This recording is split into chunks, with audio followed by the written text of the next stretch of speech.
Talk about the impressive revenue growth of Ansys. At least it looks impressive on the face of it, looking at the big numbers on top. He's Teddy Daka, he's CEO of Ansys. Teddy, I always like talking to you because railways is my great interest and you're in that field, perhaps not as much in proportion as you used to be. But you had a trading update on the 18th of March, yes. And we said, let's get Teddy in.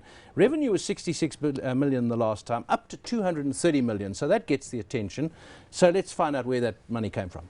First of all, a big chunk of it, about probably 45% of that is from the rail business.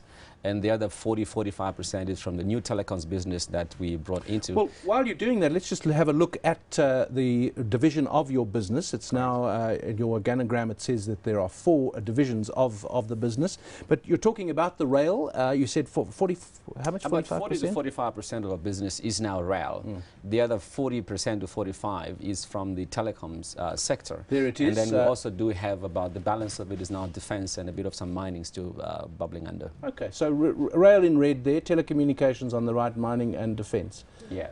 Okay, let's talk rail first and why that jump in the rail part of it. What happened is that, first of all, we tried to increase our base in the railways. Traditionally, we did a lot of trackside measurement systems we put on the side of the railway line, but we've also moved into onboard systems, which are systems that go into the locomotives and assist to drive the locomotive or to monitor the health of the locomotive or to assist the driver drive the locomotive or communicate with the control center. So fantastic that has assisted us to grow our railways business beyond what we've traditionally done. They can tell where a locomotive is at any time and the name of the driver. Yes, we can. It's a specific at that across the country. And the flight number. Not only that, we can also say in a 400 wagon train, we can tell which wagon is where on the train and its load, its weight, whether the wheel bearings are okay, whether the wheel alignment is fine, as it's traveling at 90 km an hour. Did he say flight number? As good as a flight Trains number. are flying. Train has a number as well, like a flight number, like a route number. You were going to ask about the defence side of things. Yes, I wanted to find out. So we've got railways, that is more than 40%. Then we've got telecommunications, that's around about 40–45% as well. Yeah. 40–45 telecommunications. We'll get to telecommunications, but I want to ask about your defence section. Government isn't spending any more money in this particular area. So is this likely to impact your earnings or the performance of that section? Actually, what we're saying is the opposite of what will happen. If you look at the defense review, one thing it says clearly is that we need to arrest the decline within our defense establishment. We don't have a choice now but to look at how we can improve our defense, because this is an issue about sovereignty and to support also our initiatives, peace initiatives on the African continent. So government's plan is to move from 1.6% of GDP to about 2.7% of GDP. That's about 88 billion. Now, even if that does not happen, if you look at our main customer in the defense sector today, which is Denel, it is sitting on about 31 billion rands of their order book.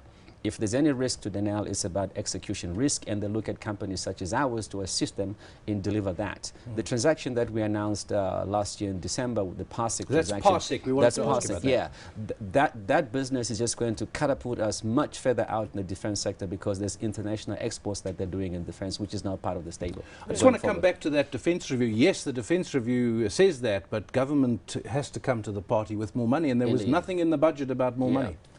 The current budget did not suggest that they're moving in that direction, but we're looking forward to the medium-term budget to see whether that is going to come into being, and we hope for that is going to happen. But as I emphasized, even if that does not happen through a passive transaction, we're looking at exports, and we're also looking at assisting Denel in blowing the 31 billion